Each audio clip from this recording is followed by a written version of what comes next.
Amid US peace talk noise, Iran is busy trying to break Trump's war machine on the ground. Tehran says a $1 million US stealth missile never reached its target outside the capital.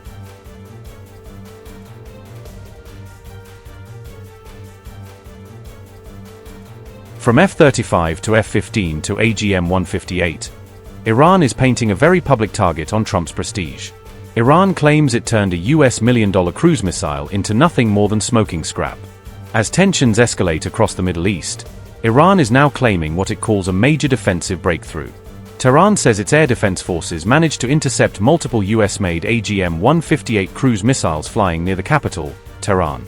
According to Iran's Islamic Revolutionary Guard Corps, or IRGC, the interceptions took place on March 24, with the missiles reportedly destroyed mid-flight before reaching their targets. IRGC officials say the missiles were engaged by what they describe as new advanced defense systems operating inside Iran's unified national air defense network. The guards claim one of the AGM-158 missiles was shot down in the skies near Tehran, while another was destroyed over central Markazi province. They add that both of these interceptions were coordinated through a national command and control architecture, linking multiple radar sites and missile batteries across different regions. Iran is presenting this incident as proof that some of Washington's most advanced strike weapons may no longer be guaranteed to break through the country's layered air defenses.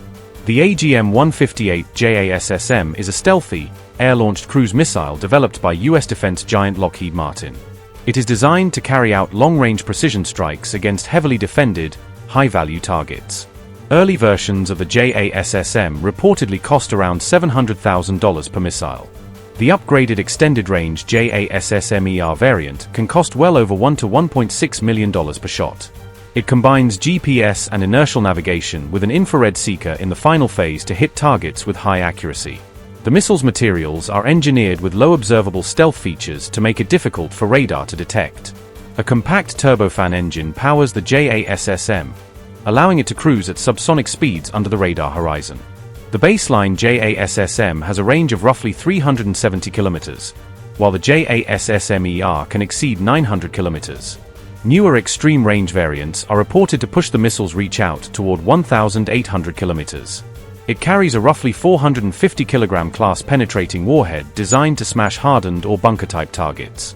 Together, these features make the JASSM a key pillar of the United States long-range precision strike toolkit.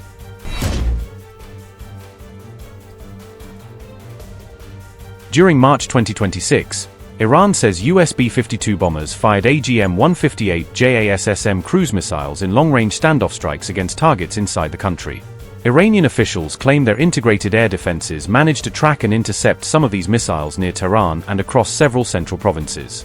Analysts describe this phase of the conflict as a direct test between America's standoff strike doctrine and Iran's evolving integrated air defense network. They argue these incidents highlight that even advanced cruise missiles are only effective if they can punch through multi-layered, well-coordinated air defenses.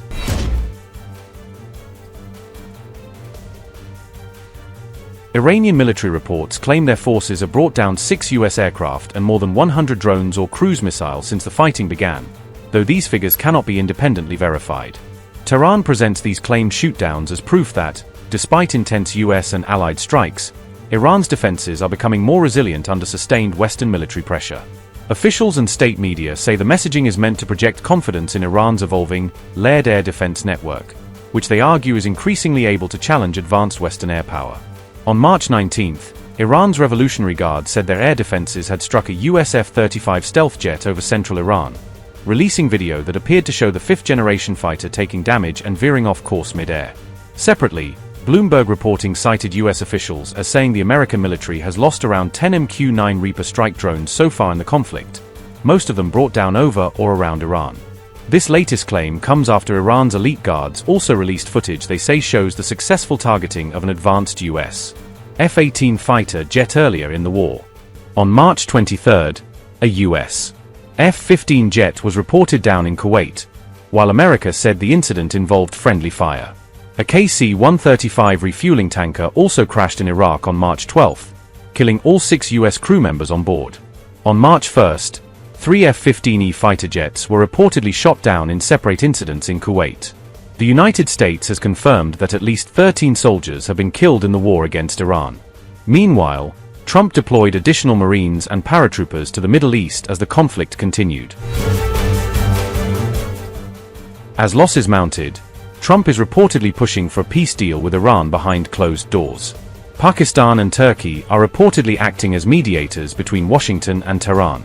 Iran rejected Trump's 15-point peace proposal sent through Pakistan, according to a Press TV report. Iran reportedly presented 5 demands instead and said it would not end the war on Trump's terms. First, Iran requires an absolute cessation of hostilities and targeted killings. Second, Iran wants an established operational framework that guarantees military bombardments will never resume. Third, Iran expects assured financial compensation for widespread infrastructure destruction. Fourth, Tehran insists upon a definitive termination of active combat operations involving Israeli forces across both Iranian and Lebanese territories. Finally, the Iranian government must maintain complete jurisdictional control over the Strait of Hormuz. The White House, on March 25, declined to comment on whether Iran had in fact rejected Trump's proposal. Caroline Leavitt also refused to share details about who exactly the United States was negotiating with. Turning to the ongoing military operations in Iran, the United States military continues to decimate the terrorist Iranian regime's offensive and defensive capabilities. Just over 3 weeks in, it's abundantly clear that Operation Epic Fury has been a resounding military triumph. More than 9,000 enemy targets have been struck to date. Compared to the start of the operation, Iran's ballistic missile attacks and drone attacks are down by roughly 90%. The United States is also annihilating the Iranian regime's navy. We have destroyed more than 140 of their naval vessels, including almost 50 mine layers. This is the largest elimination of a navy over a 3-week period since World War II. Again, let me reiterate, this is the largest elimination of a navy on the face of the planet in a 3-week period since World War II. We are systematically dismantling Iran's defense industrial base, which will prevent future threats to the region. Our military also remains laser focused on eliminating the regime's threat to the free flow of energy through the Strait of Hormuz. Over the weekend, we dropped several 5,000-pound bombs on an underground facility used to store equipment, including anti-ship cruise missiles and mobile missile launchers positioned along the coastline of the strait. Our military efforts grow more successful with each passing day, steadily degrading Iran's ability to terrorize merchant ships. For all of these reasons, we are very close to meeting the core objectives of Operation Epic Fury, and this military mission continues unabated. From the outset, President Trump and the Department of War estimated it would take approximately 4 to 6 weeks to achieve this critical mission. 25 days in, the greatest military the world has ever known is ahead of schedule and performing exceptionally. Day by day, the Iranian regime is being crippled, and their ability to threaten the United States and our allies is being significantly weakened. Their ambitions of building a nuclear weapon have also been crushed to an even greater degree than they were in Operation Midnight Hammer in June 2025.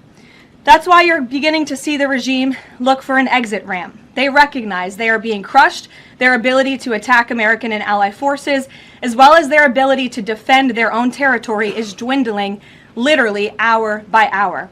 Following President Trump's powerful threat on Saturday evening, it was made clear to the United States that Iran wanted to talk. President Trump is willing to listen. As President Trump announced on Monday, the United States has been engaged over the last 3 days in productive conversations, which led the president to temporarily instruct the Department of War to postpone planned strikes against Iranian power plants and energy infrastructure only. The remaining elements of the Iranian regime have another opportunity to cooperate with President Trump, permanently abandon their nuclear ambitions, and cease actively threatening America and our allies. But the president's preference is always peace. There does not need to be any more death and destruction. But if Iran fails to accept the reality of the current moment, if they fail to understand that they have been defeated militarily and will continue to be, President Trump will ensure they are hit harder than they have ever been hit before. President Trump does not bluff, and he is prepared to unleash hell. Iran should not miscalculate again.